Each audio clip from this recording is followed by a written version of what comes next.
Welcome back, everybody, to the channel. It is Tuesday, October the 27th. This is our 1 week Senate election prediction video. We have just recently come out with our 1 week presidential election prediction video. Again, as promised, we are coming out with an update to both the presidential and Senate election races each day until election night.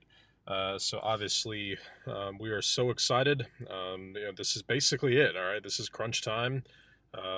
We have some new updates for you, but by and large, I think what we have now, as I have said many times on this channel, kind of what the polling is now is pretty much what it's going to be. And so what I mean by that, basically what I'm hinting at is, if we have a certain sense of what these races are going to be like, and at this point, if the candidates that are just that far behind or have been consistently behind end up winning, it'll just have to be a matter of the polls being, just really wrong altogether, okay?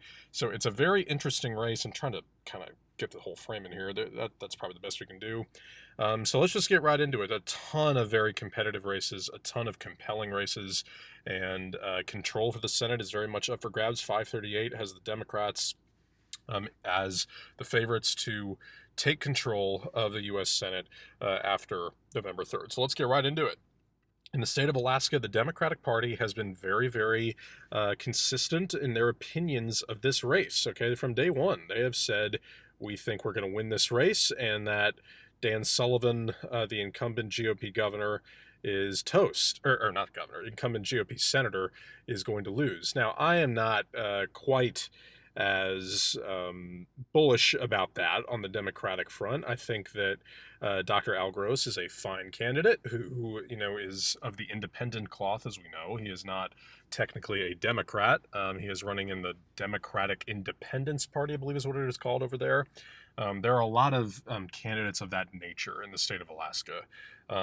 Independents of both parties, well, that doesn't make sense. Independents who caucus with both parties, I should say, have had a lot of success in the state of Alaska over the years. Of course, the Republicans are no stranger to that either. Remember, let's not forget that it wasn't that long ago where Lisa Murkowski lost in the Republican primary. It's like it takes a lot to be elected to the Senate when you lose in the primary.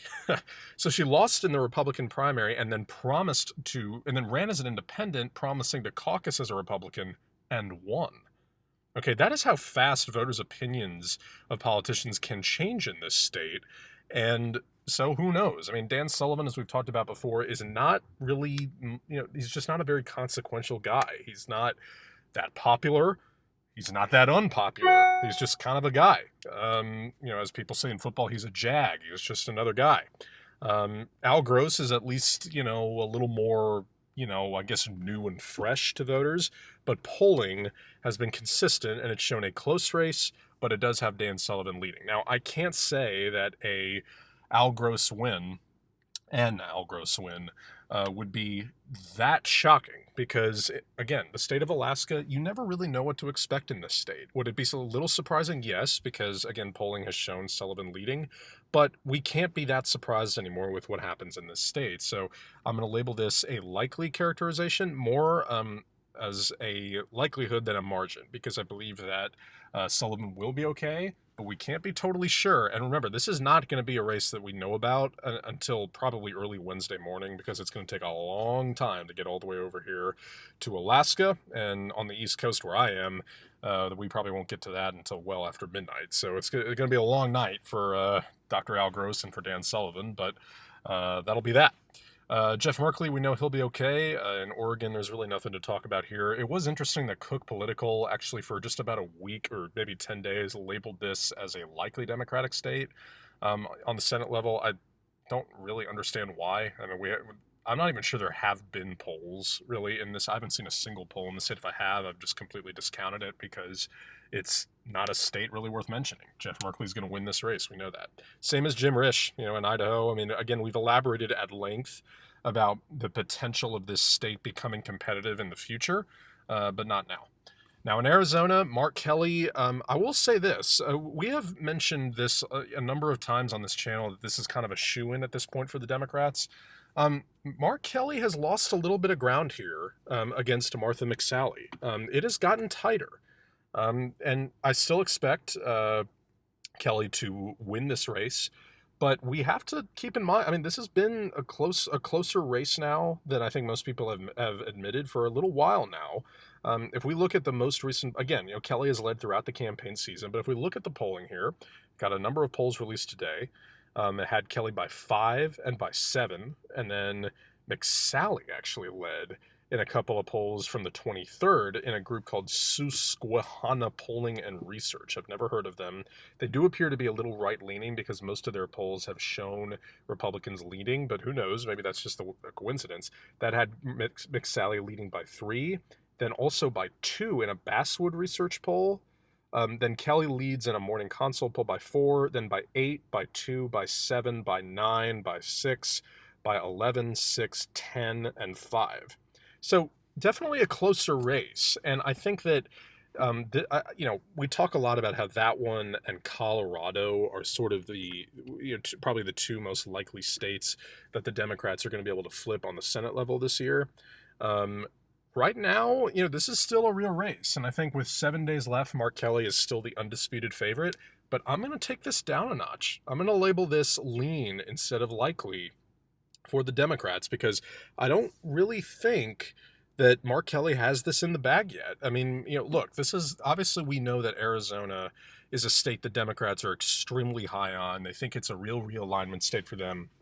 And I do too. I've characterized it this way over and over again over the election season. But I think we've gotten, I think I have as well. I think I'm guilty of this. I've gotten a little, over our skis a bit on this. The Democrats still have a lot to prove in this state. Okay, they did in 2018 when Kyrsten Sinema beat McSally, but all they've proven since then is polling. Okay, so it's really just one race and steady polling. So we need to see a little bit more here. And Mark Kelly, it's getting closer. I think he's far enough ahead, and there's just not enough time left for Martha McSally to actually win it, but it's close, or closer at least.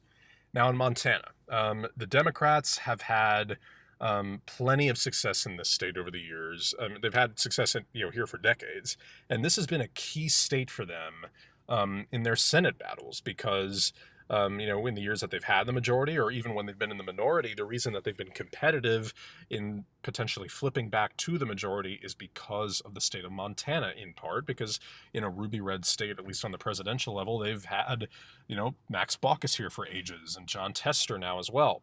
Now I received one comment from a very insightful comment, I thought, from, let me see if I can pull this up. We've seen plenty of instances of voters who feel as though Democrats are kind of underappreciated sometimes in Montana. Okay, this is from 406 Mob. Okay, I like the name. Comment reads: Democrats always underperform in the polls in Montana. Bullock will win the Senate seat, as will Williams. Now, 406 Mob, first of all, thank you so much for the comment. What he is talking about there, for the rest of you, is Williams is referring to Kathleen Williams, as she is running for the Lone House District in this state. So here's the thing.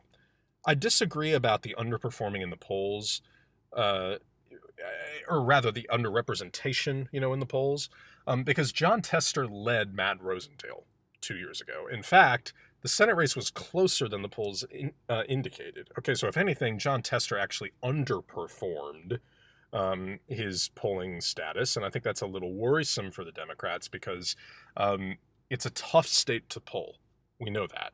And so even though we've had some highly graded pollsters in the state, they have, for the most part, shown Steve Daines, the incumbent senator, leading Bullock, Greg Gianforte leading the Lieutenant Governor Mike Cooney for the open governor's seat. And they have, however, shown Kathleen Williams leading Matt Rosendale on the House seat. Okay, so we really don't know. Both sides could sweep these three races. I think we're going to get a split decision. I think Mike Cooney's going to win this governor's race. I do think Kathleen Williams has a very good shot at winning this House seat, but as of now, I still can't really bring myself to say that the state of Montana is going to have 4 different statewide Democrats in it. There was a poll just today that had Steve Bullock ahead of Steve Daines by 1%. Okay, so we gotta keep that in mind. That's notable. Okay, that's not nothing. Steve Bullock is a guy that he is, many polls have shown him to be the most popular uh, politician in the state of Montana of either party. So that's significant. Okay. And so if he does lose, which the polling indicates he will, it'll be very close. It'll be by 1-2%. I expect a floor for Steve Bullock to be about 48%. Okay, he's really well regarded in the state. Voters really like him. He was reelected as governor of Montana easily on the same night that Donald Trump won the state of Montana by over 20 points. Okay, so that goes to show you that voters in Montana are capable of splitting their tickets. They have a lot of choices here. Okay, now Bullock, winning that last poll is significant. But as I've said before on this channel, if you've won the majority of polls, you sort of have earned the benefit of the doubt to say that one poll that shows you trailing may not mean a whole lot. Now, I don't think it means not a whole lot. It's significant, but I still can't quite change this. I think Steve Daines has just a slight edge here over Steve Bullock. I wouldn't be shocked at all if Daines went. Literally right now, I think this is like 52-48, just in terms of percent chance of winning for Steve Daines. It's very close. It's practically a coin flip. Very, very small edge for Steve Daines. In Wyoming, it's safe. In Colorado, this is not the same as Arizona. Okay, Arizona has tightened. Colorado hasn't. This now is definitely the most likely pickup for the Democrats. Cory Gardner has all but surrendered effectively. Okay, he's not going to win this his reelection bid. He is going to lose, and I really don't see much of a path towards him winning reelection. Okay, I just don't. I mean, first of all, he's been behind in polling throughout the campaign season. We know that. He's been outraised. We know that. We already knew going into the campaign season that he was probably the most vulnerable Republican, number one. And that almost any Democratic challenger was really going to make him earn another 6 years. Well, it turns out that it's John Hickenlooper, who in the state of Colorado is probably the single best candidate that the Democrats could have nominated for this seat. He briefly ran. I mean, he has a high enough, following, John Hickenlooper does, that he ran for president very briefly and unsuccessfully, but he did run, and obviously had enough support to at least generate a brief run. The reason I say they've waved the white flag is, first of all, Cory Gardner just voted to confirm Amy Coney Barrett. I think if you're right, like literally right on the fence, you probably don't make that decision from just a political power perspective. Now, am I saying that Cory Gardner did the wrong thing in not considering his own reelection? No, I'm not saying that at all. I do not think it's a good idea to have senators just do everything in their power to get reelected. But it's no question that didn't help him. Okay, so John Hickenlooper, to me, this is still going to be likely for the Democrats. Ben Ray Lujan in New Mexico, that is a safe Democratic retention. The final margin might not be this way because Ron Shetty, the Republican, he might get like around 42-43% just because Ben Ray Lujan is a relative unknown statewide. But at the end of the day, he's going to be just fine, and the Democrats will keep that seat. Mike Rounds will win easily in South Dakota, as will Ben Sasse in Nebraska. Now, in Kansas, I know I have kind of, discounted this race by and large. I haven't really taken it that seriously. And I still don't really, okay, if we're being entirely honest, because I just can't really see a way in which Barbara Bollier actually ends up unseating this open Republican seat and flipping it for the Democrats. We know what happened in 2018. Okay, we do. Laura Kelly shocked everybody and defeated Chris Kobach. Even though people knew Chris Kobach had a pretty, let's just call it undignified record on race relations, people still expected him to win. It was a very surprising result that Laura Kelly was able to win that seat. We knew it would be a little closer than usual, but we certainly didn't expect Laura Kelly to win. That, to me, was a little bit of a fluke, okay? It was an aberration. It was this is Kansas, for crying out loud. I mean, like, a Democrat has not been elected to the Senate from the state of Kansas since 1932, okay? So, I mean, that is what Barbara Bollier is going up against. Now, she is a very good candidate. She's obviously a moderate Democrat. She's a state senator, and for crying out loud, she's a former Republican. Okay, so there might be a little bit of a consolidation of those former constituents of hers onto her side and some of her current constituents in her district. And look, Kansas is not a very complicated state to win. It's not that small. It's not that big a state. It's not that costly to campaign here. And you really basically have only two urban areas of any note, one of which basically half of it exists over in Missouri, that being Kansas City. So, essentially, if you can just run up the numbers in a couple, well, I think Laura Kelly won that governor's race, but she won like 3 counties or something in the whole state. I mean, there are a lot of areas of very low population. Some counties in this state, you go back and look at the 18 midterms, they had less than 100 votes counted. I mean, that's incredible. So definitely a race to watch. They won't call it right at closing hour, but I definitely would be surprised if Barbara Bollier won this race. I don't blame the Democrats for spending money here. I can't say I really blame the Republicans for spending money either here, though, because they are basically trying to guard against a complete bloodbath. Right now, this map is kind of going well for them because they hung on in Montana and they've already lost 2 seats. Okay, so I'm going to label this lean Republican now. Oklahoma, Jim Inhofe will be fine. Now in Texas, we saw a slight narrowing in the most recent couple of polls between John Cornyn and MJ Hager, but it's just a little too late, I think, for MJ Hager. Now, I will say this in her defense. The fact that she's down like 7-8% to John Cornyn, and we're just kind of writing that off, it kind of shows you a little bit more about what the state of Texas has become than a little less like an actual indictment of MJ Hager. Because look, an 8-point loss is 54-46. That's not bad at all. For a Democrat, I mean, 54-46 for a candidate that didn't generate nearly the same buzz, enthusiasm, and fundraising as Beto O'Rourke 2 years ago, and is running against a little bit more popular incumbent senator. So I think it's a little less an indictment of MJ Hager's campaign and just a little more, of the fact that we're kind of suddenly used to seeing everything in Texas be so close.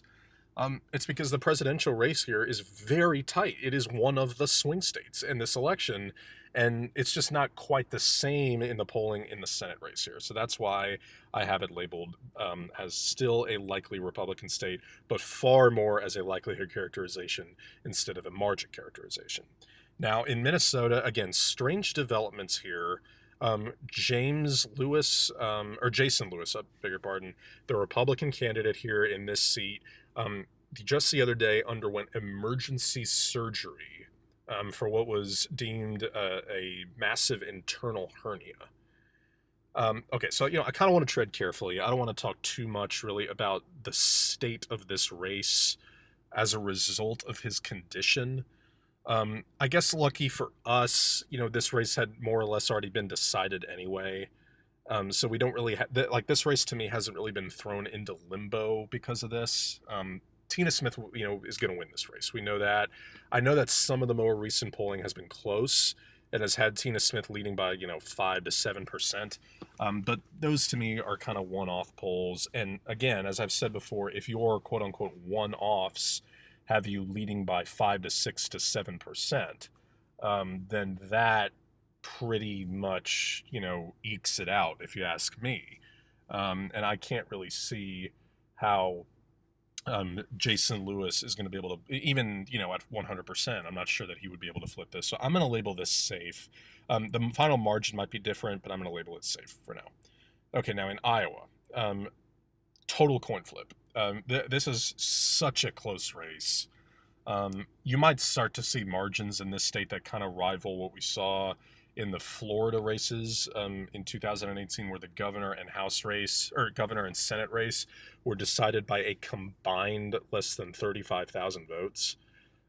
You might get kind of a similar result here in this Senate race. Teresa Greenfield is giving Joni Ernst everything she can handle, okay? This will definitely, until Joni Ernst retires or loses or whatever, this will be the toughest race that she has faced. Teresa Greenfield has outraised her and has a very small but ever so slightly steady lead in the polls. And that, when you can have, in this race, if anything is steady, you need to pay attention to it. Now, Iowa is a state that over the years has been very accurate in terms of its polling. The House races here in 2018, when the Democrats ended up taking 3 out of the 4 districts, the Democrats were polled to win those 3 districts, and they were also behind in the governor's race here, that they lost by about 8 points, or maybe I think it was actually 6 points, give or take a few tenths of a point between Kim Reynolds and Fred Hubble. Okay, so the Democrats have narrowed this state up on the gubernatorial level from the presidential race. And on the Senate level, they obviously need a little more of a narrowing up, because Joni Ernst is a candidate who obviously was seen as a little bit of a rising star back in 2014 when she won. And that was a huge year, as we know, for the Republicans. She had that famous "Let's Make Them Squeal" ad, right? And she just hasn't really lived up to that, and just in terms of like there haven't been major bills she's been a part of. But of course, I don't personally, I don't see that as that big an indictment of any senator, because the Senate is just so stagnant and unproductive in general. If you don't get 60 votes for a bill, it's dead. So what does it matter that Joni Ernst hasn't really been involved in passing anything major in the first place? So I don't think that's that big a deal. But again, the polling is what it is. And again, polling is traditionally very accurate in this state, and Teresa Greenfield has a very slight lead here. And I have to give her the edge for a third Democratic flip. Or is that likely? There we go, lean or tilt. Arkansas and Louisiana are both safe. We know that. There aren't really serious Democratic challengers in either of these states, and those will remain with the GOP. In Mississippi, Mike Espy, he's running a good race. He's doing the best he can. He's basically in the same boat as John Cornyn, down 8-7%. I expect him to get around 46% of the vote, basically right around what he got last time. Okay, the Lincoln Project has jumped into this race. They think it's a real race. They think Cindy Hyde-Smith is vulnerable. I don't think this is a state the Democrats should be spending that much in. Now, they're obviously spending more elsewhere, but to me, this is just not like an integral piece to the puzzle for them. And I would be a little, this would just be the ultimate cherry on top, along with Kansas, if this happened. But for the Democrats, that is. But I just can't see this unfolding. I'm going to label it likely as a likelihood characterization. The margin will probably be in the lean column. Doug Jones will lose in Alabama. Okay, we know this. Poll after poll has shown him trailing by double digits. There was just one poll that their campaign has been using to try to solicit a ton of last-minute, 11th hour fundraising that showed Jones leading Tuberville by 1%. Okay, so that was the ultimate one-off. Who knows how that poll was conducted or whatever. But whatever it was, yes, it showed Doug Jones leading 48-47. Look, I'll say this. If you have one poll that shows you leading, basically the whole campaign season, you're probably going to lose, let alone the fact that that poll has you up by 1%, and it also doesn't even have you reaching 50%. Okay, so yes, Tommy Tuberville is hardly a robust candidate. He's a former coach. He has no political experience. We know his whole story, and we know the dynamic of this race. But yeah, this is pretty much part of the map at this point. The Democrats know they need to flip 4 seats to reach 50 and not 3 because of this seat. Okay, in Georgia, there were a bunch of civics polls released today that have the Democrats just basically, salivating over the possibility that they can win this race. We're talking about the general election here first, okay, between Jon Ossoff and David Perdue. Perdue, throughout the election season, had been the favorite. Not a big favorite, but a favorite. Well, it's tightened, okay, it has, and it wasn't that lopsided as I said to begin with, and Ossoff has been within the margin of error pretty much the whole time. Now, Civics is not a very reliable pollster, according to their grade. But here's the weird thing about Civics. Their polling throughout this election season, again, low grade, per 5/3, the whole thing. But here's what's interesting. Their polling has shown to be basically right in line with all the far more accurate pollsters throughout the election season. How about that? The ones that are graded A plus, B, all those, Civics is showing the exact same results. Okay, so if you look at these most recent polls, has Jon Ossoff up by 6% in a poll released today. 6%. And then in a University of Georgia poll, which is a very high-ranked pollster, most universities are, it's Ossoff +1. YouGov, Purdue +1. Okay, then a landmark communications poll, Purdue +5. Opinion Insight, a tie. Morning Consult, Purdue +2. Garrett Hart Yang Research Group, Ossoff +5. And then a tie in a New York Times poll. This is a very close race. And I'm tempted to label this as tilt Democrat because of the results that we saw today. But again, I just can't quite do that yet because these states have identities. And we've seen over time how Democrats in states like Texas, Iowa, and Georgia, even though they're right there in the polls and like basically right on the cusp of taking the outright lead, these states at the end of the day, there's just 50,000, 60,000 votes that go against them. I expect Jon Ossoff to do very well here. And by the way, David Perdue didn't help himself when he did that sort of intentional mispronunciation of Kamala Harris's name. Okay, just the biggest, just the dumbest thing you can do, 2 weeks from an election in which you're on track to win narrowly. Okay, I'd say that again. On track to win, you are the favorite. You just kind of need to keep your mouth shut and do your job, and you'll probably be okay. And he chooses to do that. It's just malpractice. And that has opened the door further for one that was already a little bit ajar for Jon Ossoff, okay? So if there was a way to characterize this even lighter red than this, I would. Here's the other thing. In this special election here, Raphael Warnock is now the favorite. That has happened so fast because it wasn't that long ago that Warnock wasn't even in the top 2 in potentially advancing to the runoff. Now he's in first place, okay? Civics poll today had him by 25 points over the rest of the field, okay, over Doug Collins and Kelly Loeffler. Think about that. So he's up 48% to Collins's 23 and Kelly Loeffler's 22. All right, so that means that if you combine the second and third place finishers, they don't even reach Warnock. All right, so that's a pretty. And then there was another one, a University of Georgia poll yesterday, which is again a more highly rated pollster that had Warnock up 13 points against Loeffler and Collins. Now, we still need to see, ultimately will Warnock be able to survive in a one-on-one matchup? Well, another pair of civics polls today were also released and had Warnock ahead of Collins by 9% and one having him ahead of Loeffler by 14%, and both of them had him clearing 50%.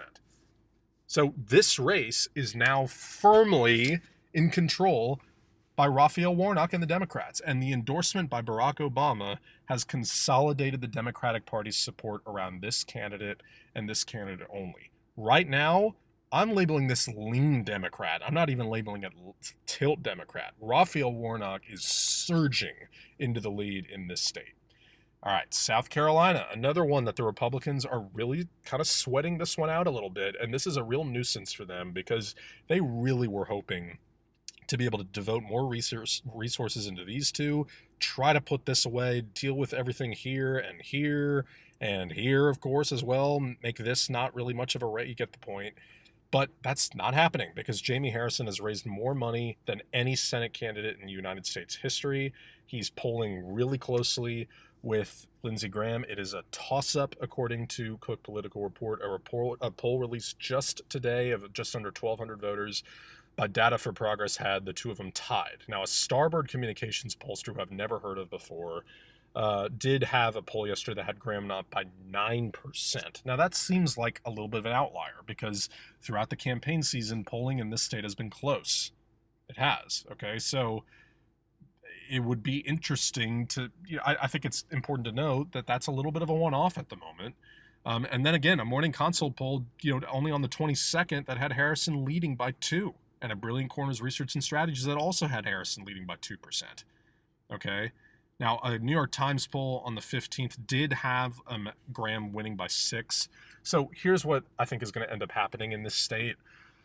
I think you're going to see some early leading for Jamie Harrison. I think he's going to be able to jump out to an early lead. You might get some of the urban vote first, and he'll hang in there for sure. I think he's going to eventually quit around 47%. Okay, this will be kind of similar to that governor's race between Henry McMaster and Bill Sutton. But that's also a little bit of a cosign on the idea that this is not as red a state as it used to be. Because, who knows who Bill Sutton really is? He's not that, popular a figure nationally, certainly. and obviously he's not even popular enough in his own state to win, and he got 46%. Okay, so Jamie Harrison against a very, controversial incumbent should do the same, if not better. So I would expect him to get around 47, maybe 48%. I'm going to label it tilt Republican, but more as a margin characterization. Or I guess I have to label it lean if it's like 6 to 8. So there we go, lean. Bill Hagerty will be fine in Tennessee. Now, Cal Cunningham appears to be surviving his ethics problems, I guess we can call it. Okay, both Carolinas, as we know, have very competitive races. I think this one is obviously the more realistic one for the Democrats. Polls released today had Cal Cunningham leading by 3 and by 1. There was a Trafalgar Group poll yesterday that had Thom Tillis leading by 2, but we know that we do not take Trafalgar Group particularly seriously. YouGov had a poll that had Cunningham by 6. Rasmussen, another very far right-leaning poll, had the two candidates tied. Meredith College, Cunningham plus 5. Data for Progress, Cunningham plus 4. Morning Consult, Cunningham plus 6. So he has the edge here. His lead and his momentum have slowed as a result of this sexting scandal, no doubt. But I think, again, he was far enough ahead in the moment, and I think that the presence of incumbent Governor Roy Cooper, who's running again for re-election, has solidified this for Cal Cunningham. I think it had, like, if this kind of thing was going to happen, it happened kind of at the right time for Cal Cunningham, because it was late enough to where he had already built a lead. Enough people had already voted as well. And right around the same time, Thom Tillis tested positive for coronavirus, preventing him from sort of jumping around the campaign trail and just taking a bus up and down North Carolina talking about this. So I still have this labeled as a tilt for the Democrats. Dick Durbin will be fine in Illinois. McConnell will fend off McGrath in Kentucky. You might get like half an hour of real serious counting in the state, but it's not legit. West Virginia, safe for the Republicans. Definitely a state to watch in 2 years, because I fully expect that Joe Manchin will retire, and it is quite a tall order for the Democrats to somehow defend that seat. And if you suddenly have 2 seats, the other being New Hampshire, that are very much up for grabs, the Democrats, should they flip the majority, which as of now they're on pace to do, because they already have 5 flips on this map, that could definitely be significant. Virginia will be safe for Mark Warner. All right, in Michigan, I think a little too much has been made out of this race, because I just don't see John James ultimately winning this race. Time's run out on him. Okay, he ran 2 years ago unsuccessfully against Debbie Stabenow. Debbie Stabenow fended off that challenge effectively and successfully. Now, I think at the end of the day, what we're seeing is James is trying again. It's basically the same as Mike Espy, okay, down here in Mississippi, only I think the margins might be just a wee bit closer in Michigan. Stabenow won like 52% of the, she won by like 6%, like 6.5%. That's kind of where I expect this one to go. Michigan, it has a Democratic governor and 2 Democratic senators, and it traditionally votes Democrat on the presidential level. We know it didn't do that 4 years ago, but we also expect it will do just that this time around in the presidential election. This is kind of a little bit of a blue-leaning state. And Gary Peters is a guy who is pretty well regarded in his state. Throughout most of the campaign season, he led by a pretty significant margin in this state, and only over the last couple of weeks has it narrowed. And there were a couple polls that had him only ahead by 1 or 3 points, like within the margin of error. But then interspersed in there are ones that have him by 6, by 8, by 9. And so that's kind of different from South Carolina, because we've actually seen Jamie Harrison take the lead a few times, and John James hasn't raised nearly the kind of money Jamie Harrison has. So right now, this is more of a likelihood characterization. I'm labeling it likely. The final margin definitely won't be likely, again, which is 10 to 15 points. But I absolutely think that Gary Peters is going to be okay. I genuinely would be surprised if Peters lost this seat. The VP nod, we got to still give it to Kamala Harris. With 7 days remaining, I can't really see that changing over the next 7 days. This whole thing about Hunter Biden's laptop, look, it's not partisan to say. It's pretty clear that that's just complete you-know-what. Outlet after outlet after outlet has debunked that. And I just want to point this out to some of my Republican viewers, of which I have plenty. I know that like Tucker Carlson just had a whole exclusive with someone about this. But like, it's important to point out that Fox News has actually debunked this story. Like their editorial team has. Okay, so like they're just kind of saving this for the late night opinion guys. It's a ratings ploy, guys. Okay, it just is. Okay, we know that. Um, this is not a real story. Okay, just look it up. There's nothing to this. Okay, all the major networks, McClatchy, The Post, The Times, The Wall Street Journal. I mean, even some very far right, publications have, like, Breitbart and others have been careful to kind of distance themselves from this story. So I really don't think people should be taking too big a stock in that. Okay, so with 7 days to go, just keep that in mind as we go along here. Delaware will be safe for Chris Coons. New Jersey safe for Cory Booker. Rhode Island will be fine for Jack Reed, and Ed Markey will win in Massachusetts. Now, I also want to mention New Hampshire here, without just kind of glossing over this. I got what we've pointed out before here. I was about to say I've received a comment. I'm going to touch on that in just a minute. What we have is a state in which prominent Republicans can win here, and I have said throughout the campaign season that I don't consider Kelly Ayotte to be that person.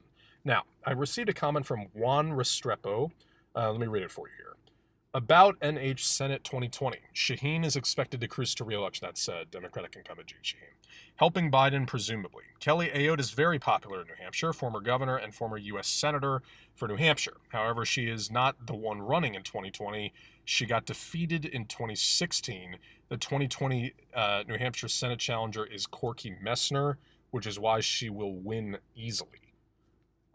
Okay, so couple things here. There's a lot to break down here. So first of all, it was actually it is true actually that Corky Messner is the one running for this seat. I definitely have misspoken more than once about that, so I definitely apologize for that. The actual race rating, though, does not change because polling has been consistent. Kelly Ayotte is definitely not. The reason I say, though, that I don't think she's that popular a figure and enough of a like a prominent figure is because she is a retired senator from this state who lost to Maggie Hassan in a very close race. First, and also I want to point out on Juan Restrepo's comment, she is not a former governor. She is former attorney general of the state of New Hampshire. So again, I definitely misspoke when I named this as Kelly Ayotte. It is Corky Messner. Okay, so let's set that. So I need to get that correct. Now, Jeanne Shaheen's going to be fine. We know that. She is also helping Biden. But at the same time, I don't think either candidate is really that focused on this state. Look, the 2016 map was extremely favorable to the Republicans. It was a Republican wave year. They held on to the Senate, they held on to the House, and they flipped the White House. And even then, New Hampshire still went for Hillary Clinton. Very close. It was the closest out of all 50 states, but it did. I think in 2 years, if Chris Sununu, the current governor of New Hampshire, is able to win, or is able to run for Senate, he could potentially defeat Maggie Hassan, because again, she won by 1,017 votes against Kelly Ayotte. Okay, so again, I apologize for the error there. It's Corky Messner, it's not Kelly Ayotte, but I also need to point out Kelly Ayotte is not the former governor; she's a former senator and attorney general. Okay, and we also need to point out here that at the end of the day, this will be safe for Jeanne Shaheen. There's the 51st seat for the Democrats, and then lastly in Maine, I've said it throughout the week, time has just run out on Susan Collins. It just has. I have been optimistic for her over the course of this election season. We knew right away after the Brett Kavanaugh vote that she made that she was going to face a tough re-election. We knew this. And we knew she was going to get outraised, okay, because right away a bunch of groups started launching bids to unseat her, big PAC money, the whole thing.